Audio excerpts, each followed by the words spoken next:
Hello, everyone. Let me add my guests. Welcome to the more Sibyl podcast, the podcast about culture and cultural nomads designed for Blacks and Asians and those who love them. I'm your host, Sibyl, Nigerian born, US educated, Korean speaking, wandering intellectual. Today is August 31st, the last Saturday and the last day in August. And I'm about to bring on the guest, Abidemi Babatunde Bibi, to the show.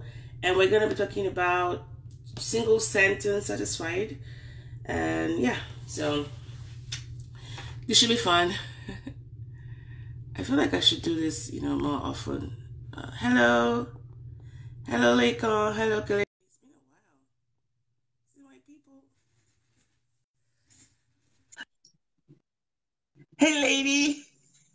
Hey. I'm such I don't know the word for me. Oh my gosh. I had Oh to my goodness. get the timing right. I don't know what happened to me. It's okay. Thank you for your It's patience okay, and sis. flexibility. Hi, Chantel. It's Hi, Tayo. Sorry, I'm saying hi to my guests, to everyone. Oh, okay. Yeah. So good. It's just me. Say again. No, not you. I'm trying to find a place to sit still and Okay. stop moving around. Okay. Okay. Let me know whenever you're ready. I'm ready. Okay. All right, everyone. Welcome back to the show. This is a more civil podcast. A podcast about culture and cultural nomads designed for Blacks and Asians and those who love them. I'm your host, Sibyl, Nigerian born, US educated, Korean speaking, wandering intellectual. And today, like an extension of the conversation I had, I'll be bringing. I brought Bibi back to the show. I got a lot of feedback from people that wanted us to have this conversation live, and we're also looking forward to your questions as well.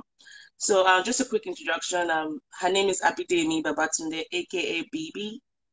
She's in her 20s. I met her on Twitter, and she's a minister of the gospel of Jesus with the central message that God is not angry with you. He expended all his anger on Jesus. She's passionate about helping believers grow in their full identity in Christ and drop the cloak of meaningless religiosity. Well, that's quite a good, thing. She was the best graduating student of her Bible college, the Standpoint Church Refinery, in 2018, and currently lives in the Greater Toronto area, where she manages fundraising and communications for a charity that helps children with autism. She is also an author and a blogger, so check her out. You can follow her on Twitter at Bibi Lamour 04. I'm going to put that on here. And she also has a website, www.bibilamour04.com. All right, that's that. Okay, girl. Um, thank you. And I made a mistake. It should be 9 a.m. I don't know. I've just been on different time zones and it's been crazy, guys, like traveling and trying to get my life back together. So the error was my fault and I deeply apologize for that. But let's just get right into it, girl. So single, how do you maximize your singleness? Like I have friends that are single, or I have friends who, they define as single. I don't just think of them as single friends. I think of them as friends that we share, values together and we make life together. But I know for those, especially for those of them that are in their 30s, is becoming increasingly hard to like find purpose in life because they feel like there's this gaping wound. If you're not married, if you're not hitched to somebody, if you're not in a relationship, like you don't get any form of validity from people. So I want to know, like, one, did you ever go through that? And if you did, how have you been able to kind of maximize your singleness? That's such a very good question in the sense that I'm Nigerian. I grew up in a very Nigerian family. And even straight out of uni, I finished uni at a very young age, at like 19, and people were there asking, "Oh, so when are you getting married?" And I was like, like I literally just finished school. I'm a child in some countries. I'm not legal enough to have a drink, and you're asking me when I'm getting married. That's ridiculous. So it kind of got to that space when it was a bit frustrating. Like, are you serious? Is that the only thing I'm here for? Just to like finish school and get married? But then as I grew in faith and grew in my walk with God, I realized that there's a greater purpose for every one of us right here. Very true. And one thing that's really, really been helpful is the fact that I started working in this like in line with my calling And how did I find it? Through like service in church. So one thing I really know about like maximizing your singleness is, first, don't see it as a limitation, because it's all in the mind. Mm. Like there's nothing wrong with you. There's absolutely nothing wrong with you. That's the first thing. That's like the first bridge to cross over. Like you're okay, you're doing fine. And like God didn't put, I'm gonna go spiritual on you, but Oh God yeah, didn't girl, put go you here. there. We are here for this. I mean, God didn't put you here to just get married and have children and all of that. There's so much more to life.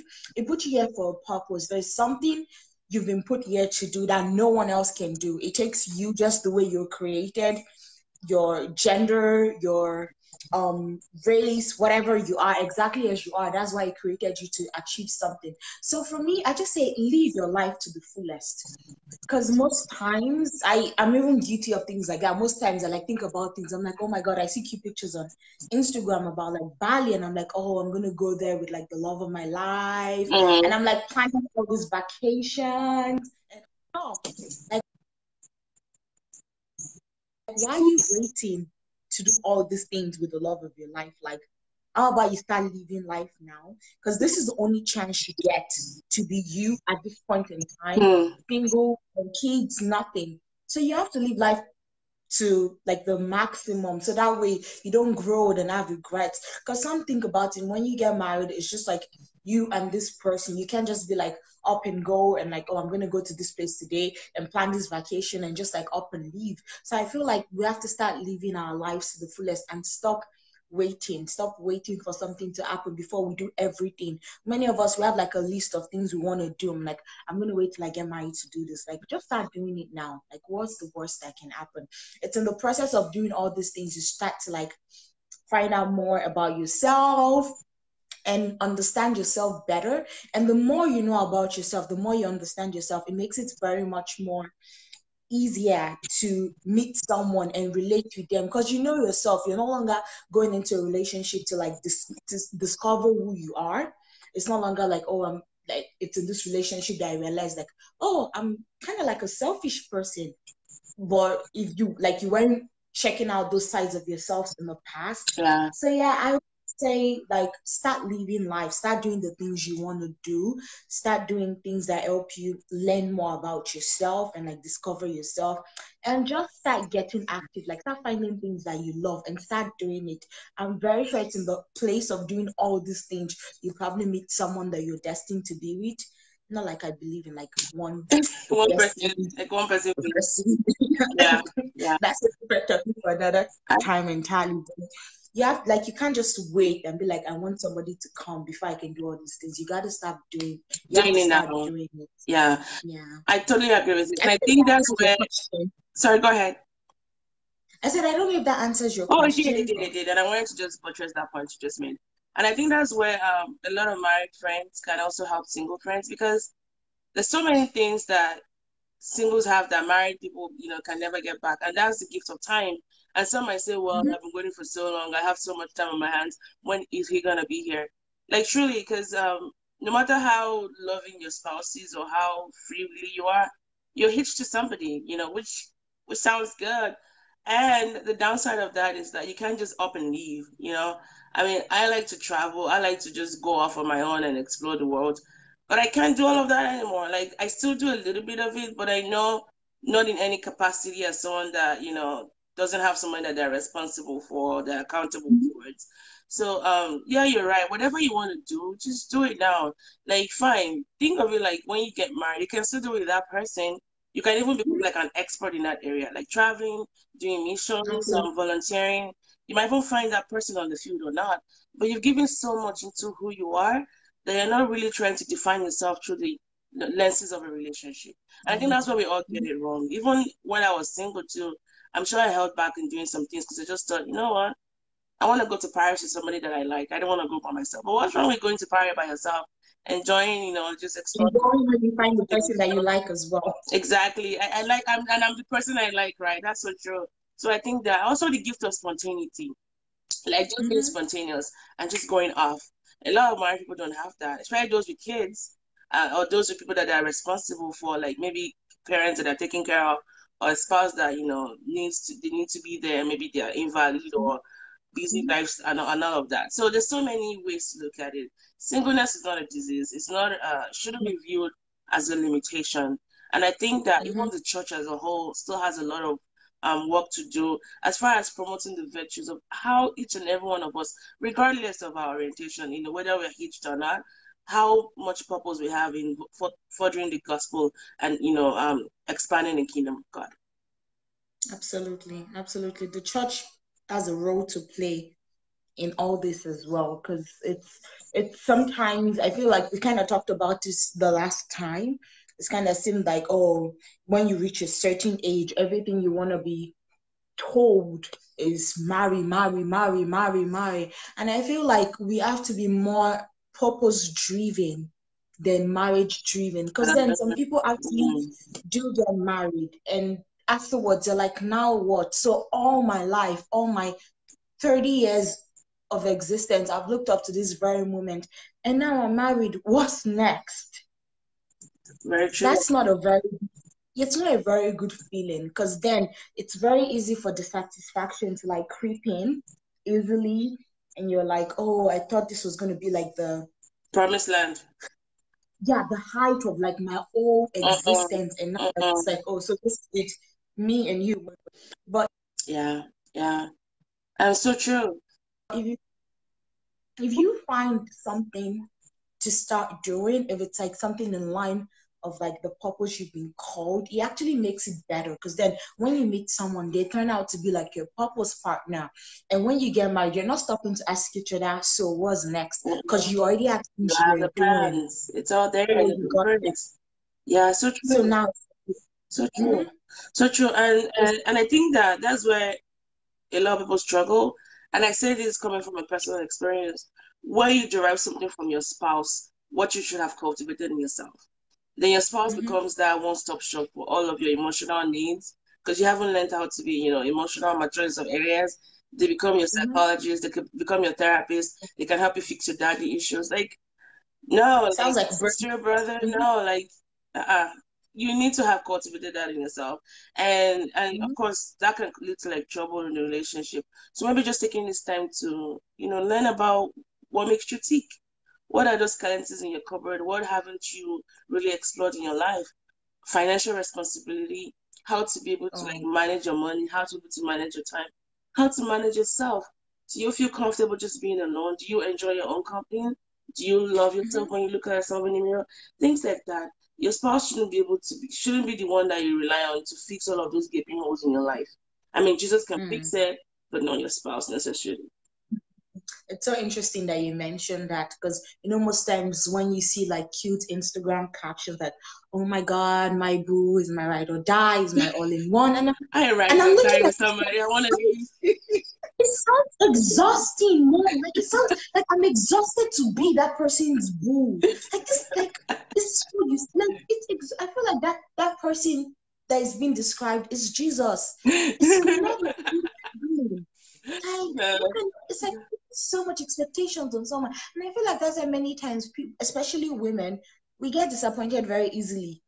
Because you already think like, oh, this person is gonna like take away all my problems, Which is all my Jesus. issues. And you get there, you realize that you're just as human as you, and there's a lot more that you get to like have to put in them, and they have to put in you to make things work. They're not just like it. I get exhausted when I read captions like that, because I'm like, I mean, it sounds cute and romantic and whatever, but it sounds very exhausting. I'm sorry. I'm sorry if this makes anybody feel No, some I kind think of I way. It think just what sounds I think I get your exhausting. point. It's just there's because we're humans, right? And there's only so much Mhm. we are capable of doing, and it's kind of like that friend that just relies on you for everything. It's Yeah. exhausting. So how much more? Why do you think it's okay in the boundaries of a relationship to put all of your needs on one person? Are you even able No. to meet all of their needs? No. So I think that's the point you're trying to get at, and I totally agree Yeah. with that. Yeah. So Mm, absolutely. yeah, Absolutely. yeah. Another key point I want to also say is that if you're planning to get married, and which is okay, if you have that desire to get married, fine. Like, That's don't be ashamed about it. Say it the way I always mm, talk about, my plans to have kids. I really want to have kids. And spend time with married people. Get to see get to be part of that conversation. Now, some might not really let you. There's only so much you can see because Mm-hmm. there's just this mystery about marriage where you don't get to see everything. You shouldn't see everything. It's not gonna be like Big Brother house or anything like that. But within the boundaries of what they can let you see, especially how they communicate, how they plan, their finances, and how they fight. And by fight, I don't mean like the physical, no, don't even be around those kind of people, because Mm-hmm. that's not a good example to see. Or maybe it could be a good example for you to see, so you can avoid those kind of people. I mean, like You can learn the learn signs. from them. Yeah, learn from avoiding those kind of marriages. Is what are the tactics they use? Some might tend to be more of the avoidant type. Some might tend to be more of the confrontational type. Some might tend to be Mm-hmm. more of the assertive type. Like, just ask questions as well. Like, I gave an example of how last month, my husband and I were having dinner with a friend, and she just I mean, we go a long way, and she just asked a question like, "So, what do you guys fight about?" Like in the middle of just taking a bite of my, my mini crepe. Oh my Just goodness. like, that's a very good question. I've never had anyone ask me that question. And given just how neurotic I am about this kind of questions, I just, honestly answered her. Like, I gave her, examples of what we fight about. And the more I kept talking about, the more I realized that, huh, It's this silly. sounds stupid. And she goes, yeah, like this doesn't make sense. I'm like, you have no idea. This is the same issue we keep fighting over and over again. Like that issue should be like an award for the long standing most, exacting issue in our lives. But it doesn't make sense. And he gave his feedback as well. And then it just came down to the fact that I felt like sometimes I wasn't being heard, and he felt like sometimes I wasn't listening, and it's just Mm, communication issues. But it took an outsider to kind of look into it, and us being honest about our issues. And I don't know what she got out of it. I hope she got something out of it. But it made me yeah. think a lot, and I really do, and I deeply appreciate her question. I told her after the fact that thanks for asking that question. That's really honest. So those are some of Mm-hmm. the things you can find out from your married friends. Ask them questions. Absolutely. How do they manage money? How do they what's the word? How do they fight? How do they handle conflict issues in their relationship? Things like that. Mm-hmm. And Mm-hmm. be very respectful when you ask these questions. Yeah, not like And you're trying to be. open-minded. I'll add open-minded too as Yes, well. yes, yes, yes. And if they tell you some things that are a little bit sensitive in confidence, Mhm. I mean, don't go about and start. Can't you imagine this couple that are on Instagram, a share, And that the kind of reason, thing. Don't do that. yeah, and the reason why I added open-minded is because like the dynamics of relationship is so different for everybody. I have a friend, she's dating a much older guy, he's like 10 years older than she is, and they're about getting in their relationship. Yeah, And like it kind of so silly to me. And I'm like, really? yeah. But then like having this background understanding of this is what their relationship It's is. like It's like different people from like two different generations trying to come together and have a melting pot. To me, it sounds silly. Like some of the things she says sound silly, but then he's understanding that these are two different people. Like I cannot take her advice and apply it to my own life. That's just a recipe for disaster. yeah, no, It is a recipe. yeah, We're all dynamic. We're all different people. It's like, for example, now you might be with someone that is like very, very passive. They don't like things don't get to them easily. yeah, And you're asking for advice from your friend, like, oh, I don't know how to undo this thing. My man is very passive and I want to talk about things. And then she goes and advises you, like, oh yeah, this is what I do in mine. I like change it up for him and like and blah blah blah. And you go and try that and like you destroy the whole situation. Like it's not beneficial because you applied someone else's advice. yeah. And then tailoring to Situation. yours. That's not being wise at all. Like you have to like not apply the same situation, but just take something out of it that could be applicable. It's not a one, a It's not one copy and size fits paste. all approach exactly. Yeah. Yeah. Mm-hmm. And I to add to that point, I think that we need examples. People need to show examples of flawed marriages that are faithful. Because there's this always this romantic notion about marriage, like, the guy's gonna come sweep you off your feet, sweep you off your feet, and then your marital woes and everything else that was going bad in your life is gonna go away. No, marriage is hard, guys. And this is coming from someone that has been through school. I mean, I've You have got to a kids, point you in have a education. PhD. Exactly. I have a PhD. I'd rather do 5 PhDs at the same time than do another marriage. Really, it's difficult because there's just something about it. So I think people need to be very honest about the mistakes they've made in their marriages, but and things that have worked for them and things that haven't worked for them. And I think the more people see examples of flawed relationships, it kind of helps Yeah. to really drive home that point that it's not always romantic. Mhm. It takes two to make it work, really, and it takes two to Yeah. make it break, or maybe more than two, depending if there's like a third party involved. But Shante had a question, and I wanted to read this out for you. And I think it's a very good Okay. question. And thank you, Shante, for sending this out. She said, I agree that hanging out with married people is essential to get a real view of marriage. But I know there are some women who say they don't want single women around their husbands. How would one navigate that and let the women know you have no ill intentions? That's Hmm. such a that's a It very, is. very, very valid question. It It is. kind of reminds me of this celebrity in Nigeria that put a video out about like, oh, women, stop calling my husbands behind my back, stop trying to send him food, stop trying to hang out with him when I'm not there. I feel like that's very inappropriate. You know, If the you person is just not even called like for a free. You know, people are just gonna want to get to him more. exactly like it's very inappropriate. I feel like something a way to approach this is like letting the person know that I'm like I want to be a friend to you both as a couple, Yeah, not separately. I'm not trying to like talk to this person and talk like I want the relationship I'm trying to build with you guys as a couple. I mean, sometimes you can even let them know like you guys your relationship inspires me. I'd like to learn. I'd like to be mentored. This is it. So let them know that, okay, I respect you, especially the women. I respect you as a woman. I really like what you have with your man and everything. And I'd like to learn from you. Just let them know. If the person is not very open or being accepting, that's fine. yeah, That's okay. Just I'm like, okay, thank you. I thought this could have been a good opportunity to learn, but I totally understand your reservations, yada yada yada, and let it go. There'll always be someone else that's it. to That's it. that's it.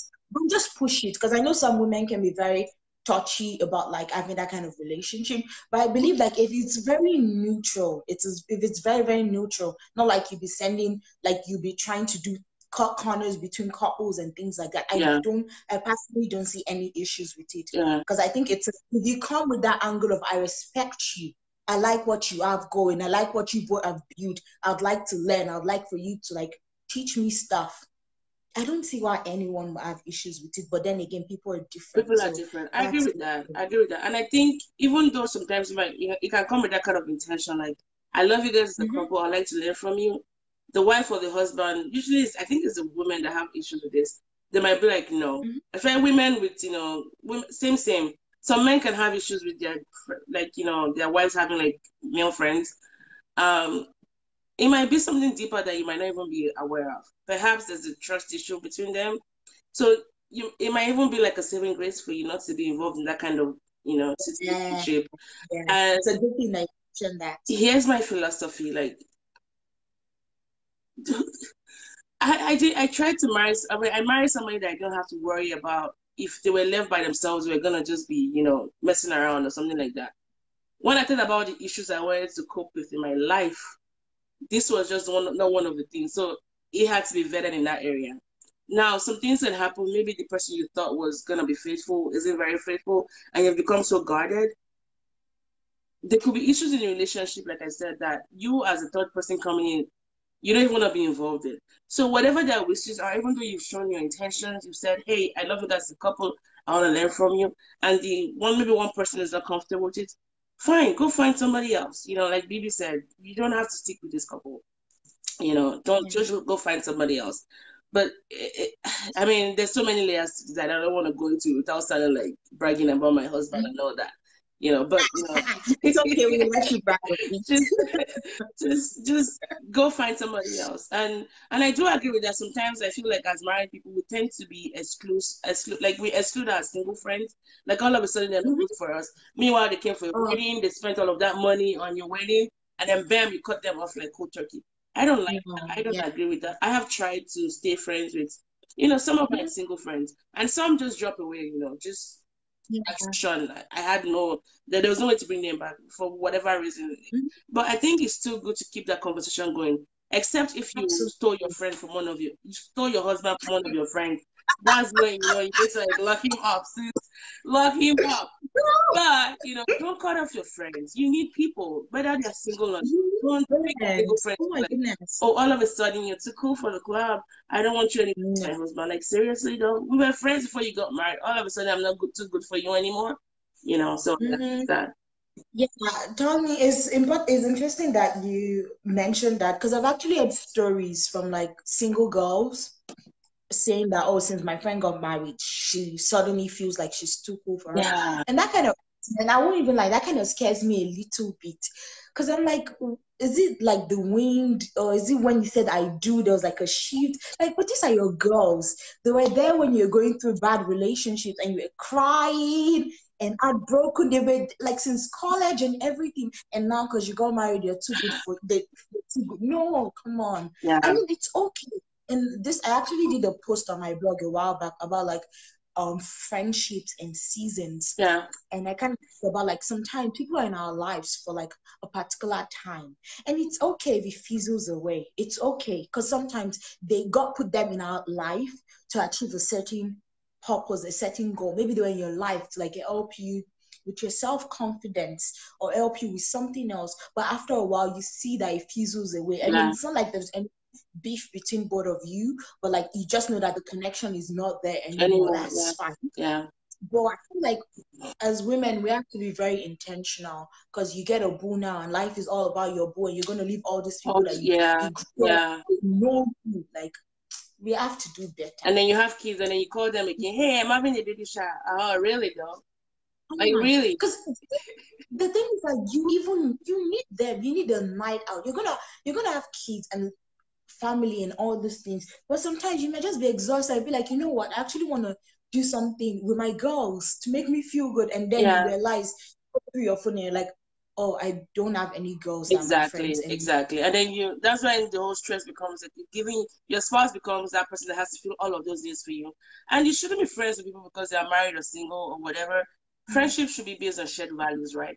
So if your values are no Absolutely. longer aligning, it's okay to cut off people or just maybe taper it a little bit and not have them in your close proximity, but to just Mhm. go cold turkey once you get married because all of a sudden you're afraid of your husband being snatched. I think that's Yeah. fraudulent. Just like Jesus had the three. He had the was it the seven or the five? He had the 12 and he had Yeah, the 100. yeah. They're like groups of like your Circles, circles of concentric circles. The circles. ones that were closer, the ones that were a little bit external. Yeah, Yeah. yeah. Anyways, Sister Okon, who I used to work with in Sharon, by the way. Hello, sister. She Mhm. said, Bidemi, I love your self-confidence. Well done, Tolani. Marriage is not an achievement and should never define anyone. There is more to anyone, especially women, than marriage. Discover who you are and go for it. Marriage is good, but it's not everything. So true, so Yes, true. it's And I think for people that just go like undercover after they get married, because they come to realize that, man, this is not what I expected. This is not as rosy as I thought it was. And maybe just them mhm. trying to align their expectations with what they imagined it was going to be. That might make for a cold exterior in such a way that people start falling away from me. Because I went through that when I got married the first time because I just realized that man, it's a lot of work, and I didn't feel confident in some areas anymore. Just I mean, I don't know how to explain it, but I came out of that, and I've been able to talk about that. So when I have friends that are dealing with, and I go through that phase, I'm like, I understand what you're going through, but you need to like find a way to like get out of it as soon as you can, because Oh, you need your friends. You need your friends. I really like that you said that. It's so interesting. There's never like crossed my mind before. But then I think about it, you get married, it's such a huge It change. is. It's like a lot of things to adjust, a lot of things, a lot of moving pieces. So maybe we single friends should even reach out to our married friends and be like, girl, you good? Like, so that way we don't feel like they're the ones pushing Yeah, us yeah, away, but like, it's yeah, like, well, are you okay? Are you sure you're fine? yeah. I'm here if you need me. I love you, that kind of thing. So yeah. That's good. I Yeah, like that you said yeah. that. Now let's go into the murky waters of premarital sex and whatnot. Yay. So, um, I have friends who are Christians and they don't Mm-hmm. believe. I mean, so the idea of soul ties. I have friends that I really respect who are Christians. They don't believe in that, but they do believe what the Bible says about sex within the boundaries of marriage.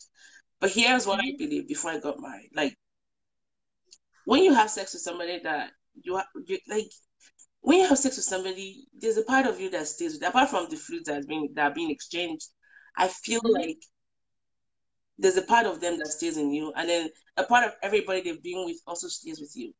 And so for Mm-hmm. me, it was a no-no in my relationship, just Mm-hmm. because of that.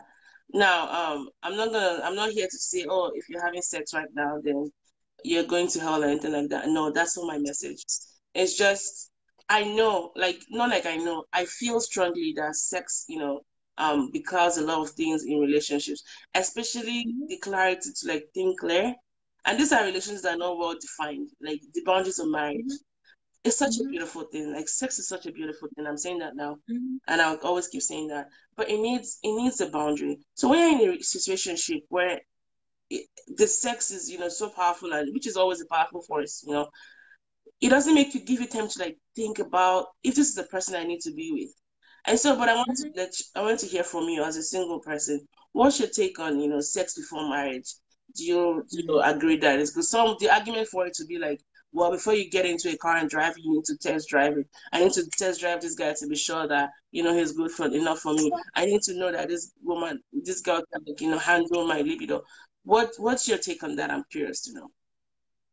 It's so funny. First of all, you are not a car that needs to be driven. If any man or woman tells that to you, they're not worth you. Just pack your bags and leave. Like, how would you see someone who is beautifully and wonderfully made by God and tell them, I want to see if you have all the features I'm looking for before I buy you? No, boo. Wrong area. That doesn't happen here. Bye on. Bye bye. So premarital sex, like, of course, we're given a reason why we shouldn't do these things. It's there. We have a reason. God has told us why.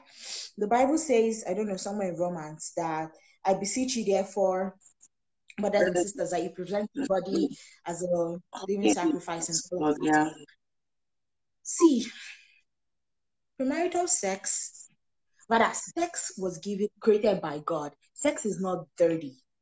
It shouldn't give you like, oh yeah, oh, guilt and condemnation, because it was created by God to be a celebration of marriage. That's what it is. So for us to be engaging in, I mean, there were times like people were like in the place of like ignorance and did it because they didn't know any better. That's fine.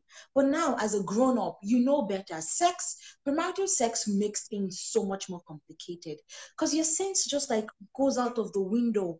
You would be seeing the signs like, okay, this woman is very toxic. She's the kind of woman that if there's any issue, she can like drive my car into the wall or do this because the sex is good. Your brain cannot like balance it. All the oxytocin that is being released, you're like, okay, maybe she's not that bad. It's the sex that is talking. So when you're not engaging in premarital sex, you kind of have like clarity of mind. It's easier Yeah. for you to make decisions Yeah. concerning relationships. I mean, I know many people who come and like I've heard people say things like, "Oh yeah, why is it that bad girls get married before good girls?" And I'm like, what are you even talking about? Number one, for you to have that kind of mindset is you're being what's that word? You're being entitled Yeah.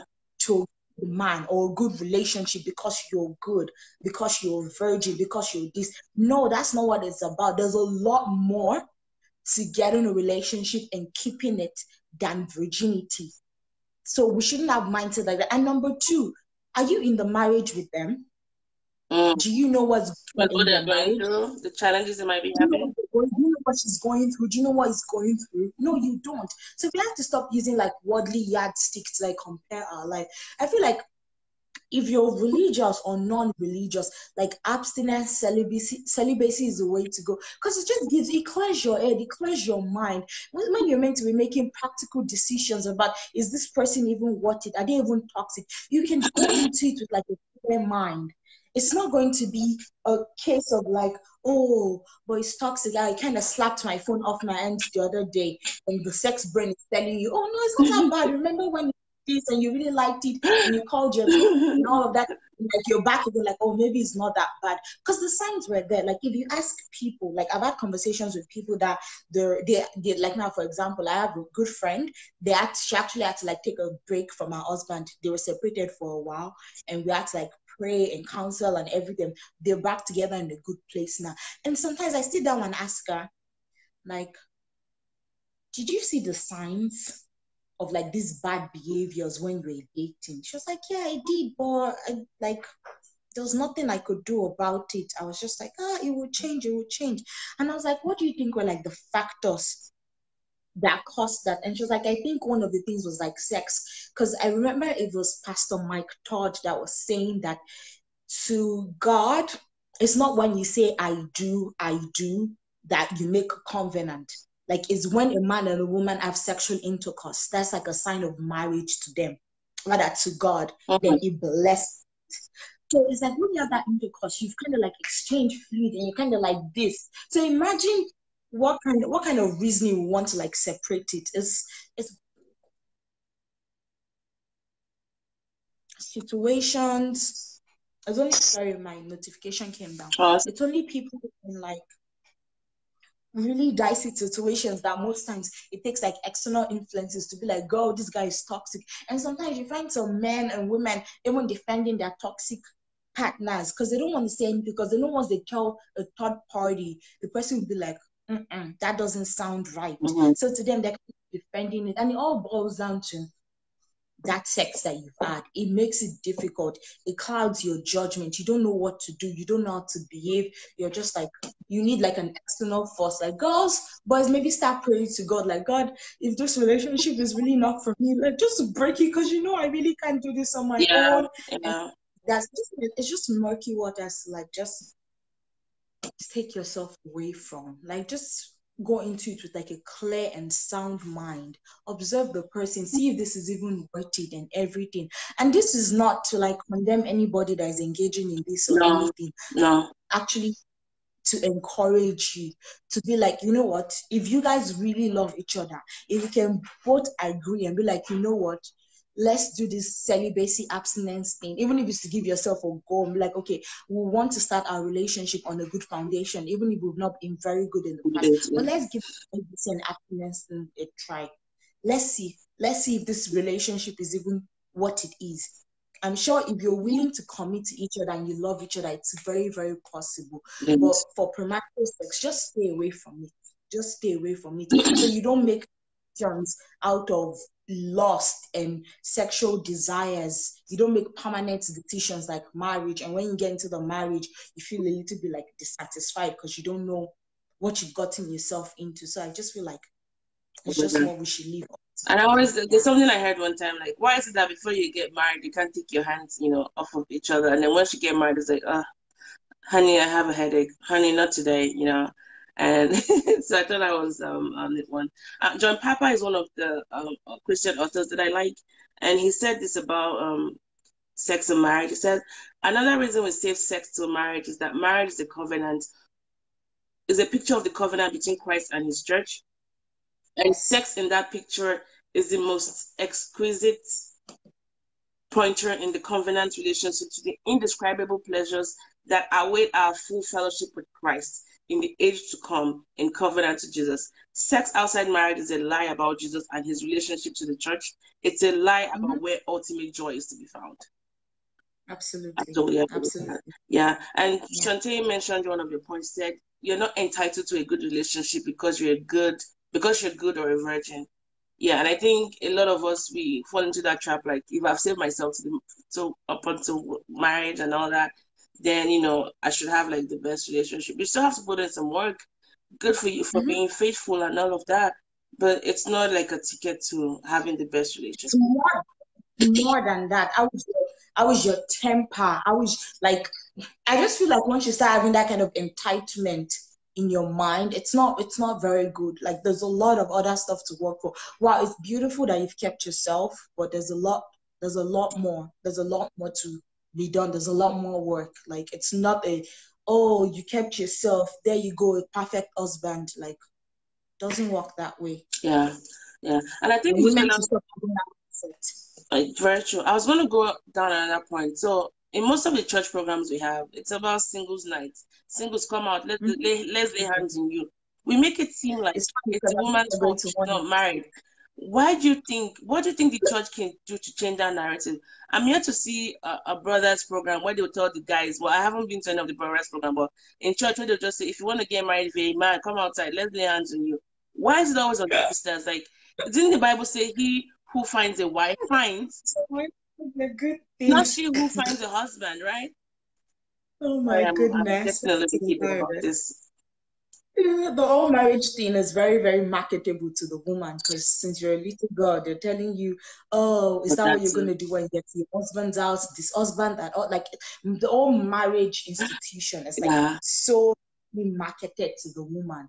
Like it's like all about the woman, woman, woman, and like we're the ones that feel like, oh, I'm not enough, I'm not complete until I have a ring on my finger. Like even in some places and some cultures, you see that they don't regard They you won't as a respect you. full Yeah, yeah, woman yeah. until you marry. So I feel like that kind of feeds into the narrative, and I feel like the church has a role to play. If we're gonna keep talking about marriage, marriage, marriage, we should drive it all for men because this is the issue now. Women are being over prepared for marriage and they get in the marriage and like men are just like bleh, bare minimum. And True, it's not that true. appendage Yeah, in yeah. between your legs that makes you ready for marriage. There's a lot that goes into it. Like the woman, she's learned all these things like, oh, you pray for your husband, you do You this, you fire do for that. your You marriage. man, You skabash, you and skabosh. men no, so we're having over-prepared women for marriage and like men that are just like because of the kind of the narrative society feeds, like men just say, I'm just coming just as I am. I don't have to do anything. I feel like there needs to be, Abaz. I wouldn't gift, but I feel like balance needs to be striped. Like as you're feeding the women, feed the men. Let them know about leadership. Like leading a home is not beans. It's not easy. Teach them about leadership, emotional maturity, out like friends, peer pressure, all these things. Let them know. Because sometimes we just assume like, oh, he's a man, he knows everything. But I even had a friend telling me like, oh, for all her life, she thought men were like, oh, they know everything, blah blah blah. Then she got married. She was like, men are just big babies. That's why. She was That's like, why the Bible says, respect your husband. Not, respect of all the mm-hmm, commandments is respect. Who are those you need to respect? Those that need to be respected, right? Because God oh knew my what He was saying, goodness. and then the Bible talks. The Bible tells the man, love your wife, because she's got Mm-hmm. mouth. You got to love her, right? Not respect your wife, but love your wife, girl. Yes. Yeah, so true, so true. Huh? I said we need that balance We in do, like we do need that both. balance. We do need that balance. It's not fair that, I don't know what if this is applicable to other culture, but Nigerian growing up, the moment you could stand on your own is like cooking, cleaning, stitching, everything, preparing you for that big day. Your husband, yeah, when you move into your husband, you think you're going to Korea or heaven or somewhere, and then you get You there, know, like it's like, man, this is it. It's just so a I got new all this generation girls of all training this and we didn't get any. and we women can teach. We can teach our husbands. We can teach the men some stuff, and the men as a whole, they Yes. need to also teach themselves some stuff because there's such a huge gap. The maturity level sometimes doesn't even match up because you find that Mm-hmm. sometimes the emotional maturity of a man doesn't come in power with the woman because you can multitask, you can do stuff. You're like a financial institution. You're like a Mm-hmm. one-stop shop for everything. And then the guy is just Mm-hmm. like, oh yeah, entitlement, receiver, always on the receiving end. And that's why men It's double up and start working on themselves. I mean, both people need, the woman needs some work to be done. The man as well needs a lot of work to be done. So it doesn't like just end in in life. this place. Yeah. Sorry. Life is about learning, unlearning, and relearning. That's what life is about. You can learn. I know sometimes like, oh, my father never did this. I don't want to do it. It's like, no. If you look at the relationship which you have with your father, is that the relationship you want your children to have with Or you? the And they're like, relationship your father and your mother have, is that the kind of relationship you want to is that see with what your you wife? want to know? So of course you have to change. It's like, don't let your wife be imagining 50 ways of murdering you just because you didn't put your plate in the sink when you're done eating. Please don't give them a chance. Just do. If you see, I always tell people, I always go back to what scripture says, like, men, love your wives as Christ loves the church, that he gave his life for her. Like, if you love someone to the stage of like you can give your life for them, in fact, nobody should even remind you to take your plate to the kitchen when you're done. Nobody should be reminding you to ask like, oh honey, is there anything you need help with? Don't worry, take a nap, Do I'll it. take care of the kids. Do this, I'll like be giving. It's old school that like, oh, macho men, no, they just order people around. Leadership is all about servant leadership. Leadership is like service, a Yeah. service to the people you're leading. So we have to come to a place of like leadership being servant leadership. Yeah. You serve the people. How can I be of help? How can I assist you in things like that? Yeah. But yeah. And I think I'll take any day, I'll take a teachable person than someone that doesn't Mm-hmm. want to be teachable. Because I know for me, personally speaking, one of the things I had to tell my husband to teach me was how to rest. Because both of Mm-hmm. us can have a long day, we come home. He just knows how to sit down and, plops open his computer or watch TV or something, or do some work while he's watching TV. But I dare not sit down. Mm-hmm. I want to go and start cooking or doing stuff. Nobody's sending me message. But I just feel like That's a anytime I'm resting at home, it's like, what are you doing? Like, I just have this voice telling me, go do this, go do that. Like, we just don't know how to rest. And that's what your husband, emotional labor. that's it. Like, I don't even have a slave driver behind my back. I'm no longer in boarding house. I don't live at home with my parents. Like I have my own house now. I can do whatever I want. But no, that's that voice at the back of my head. You can't be resting. You can't be sitting down idle. Go do that. Go flush that. Go cross scrub that. Your husband can Oh teach my you how to rest, goodness. how to relax like a man, how to just like God, let it that's be. Like you need to amazing. take a rest now. It's okay. You don't have to do that I now. love, Yeah. I love that much. So that's I think that's one big thing that I know that men because they have that privilege of just knowing how to rest. We Mm-hmm. don't. We I like don't. it. Mm. It's like even taking a day off to like rest is like wow, the world is gonna go into smithereens. But anyways, yeah. So men find somebody to mentor you as well if you find yourself lacking in those areas, because we both when we better ourselves personally, it's not just for ourselves, it's also for the people in our Mhm. lives. So it Absolutely. doesn't just no knowledge is lost. Read books, find good mentors, and the same cuts across for the women as well. Whatever areas you're lacking, because I had some issues as well that I had to work on, and I had to find Mhm. external help. Therapy was good for me. Mentors were Oh, good for me. Books were good for me. Finding people that I looked up to, just to be mhm. very vulnerable about the issues I was going through, really helped me to not just become a very good person, but I know that when I started my marriage 8 years ago up until now, I've gotten a lot better with some things. I'm not perfect Oh, yet. I'm not perfect yet. And so, but it's just about personal development and knowing that you can only be, you can only get better. But if you're not very vulnerable and truthful enough to ask yourself, why am I bad in this area? Why am I struggling in this area? I need help. Can someone help me? Who can I turn to for help? You're just gonna keep wallowing in your badness, whatever the word will be. mm. Anyways, are there any final thoughts? I know I've held you on for quite a while. I need to let you go. Okay. It's always a time chatting with you. Uh, Final thoughts. Just like the same thing I said on the podcast. You're complete just the way you are. You're whole. There's nothing wrong with you. There's nothing broken in you. There's nothing missing in you. You're a complete person, ready to live a purposeful life. That is who you are. It's in as much as society or people around you try to feed you with this narrative like, oh, you're not complete until you're married, you're not complete until you're this. It's all about you reinforcing it within yourself. Like, I am complete, nothing is missing in me, nothing is broken with me, nothing is wrong with me. When the time comes, I'll find someone to compliment me, because I know when people say, oh, I'm looking for someone to complete me. No, yeah, you're complete or you're whole. You find someone to complement you, someone that will help you in fulfilling purpose. Both of you can be purpose partners together. that's it. So that's the same thing I would end with. Just know that you're complete.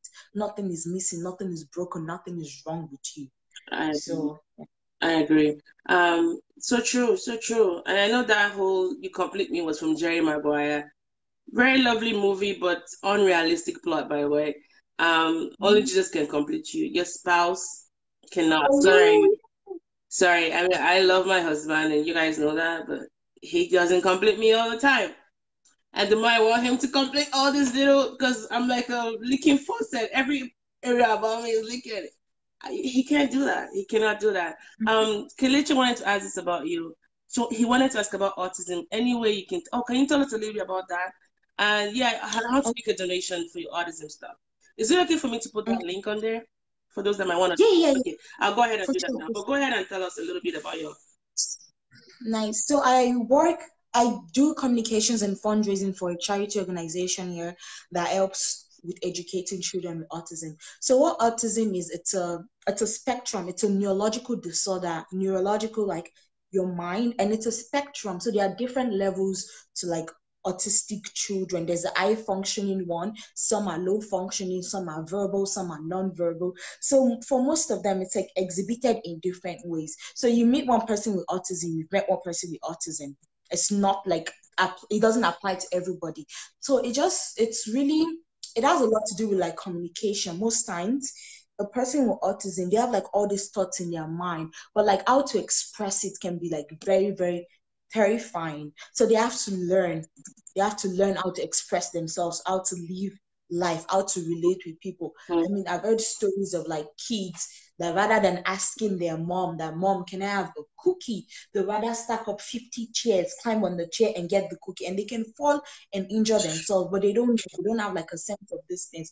So Yeah. it's not there are many, many false facts out there saying, oh, autism is caused by Vaccines. um vaccination, Mm. is caused by different things, and you even hear people think saying that, oh, if someone has autism, like let them drink bleach to change it. No, it's a neurological disorder. That's just what it is.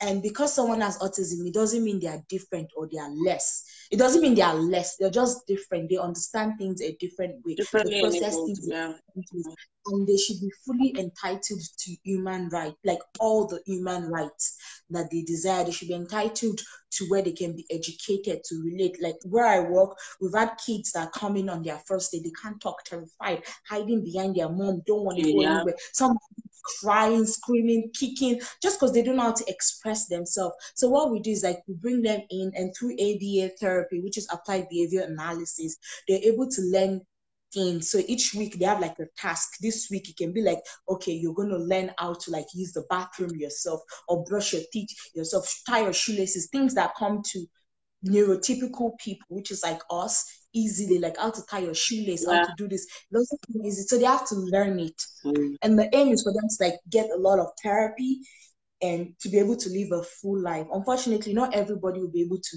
live life to the maximum, in our own definition, but they should be given a chance. Not because they have autism, they shouldn't be able to like live a life. I mean, I know kids that started and they could barely talk, and one of them is in college right now, is getting an Nice. education in like broadcasting, and some of them might never even get an opportunity to even get a high school diploma. So it's very, very, very, it's such important work, because you see the lives of the people we change. You see the lives that is being changed. Just give them a chance. It's just because of it's a disorder, it's a disability. They still deserve to live life, to be happy, to make impact in the community. So yeah, I don't know if that answers the I question. think it did, and I've already made the link to the on the thread for anyone that wants to donate to the cause. Yeah, go donate Mm-hmm. and help out kids in because Kelechi lives in Canada. I'm sure that's why he was asking. Okay. All right, guys. Thank you so much, Bibi, for coming on the show today, or exploring this with me. Every time I chat with you, I always enjoy my talk with you. So thank you so much. Oh, that was And good luck with your blog and your upcoming book as well, and all of that. so much, Bibo. I appreciate it. Thank you. Thank you. All right, guys. If you like this content, check the website www.mosibyl.com. The other episodes and videos. If you click on the video links, you can see the videos I have done in the past with other guests. This one particularly with Bibi will be available later today once I download it. Anyways, I remain your host, Sibyl, and thank you so much, guys. Bye.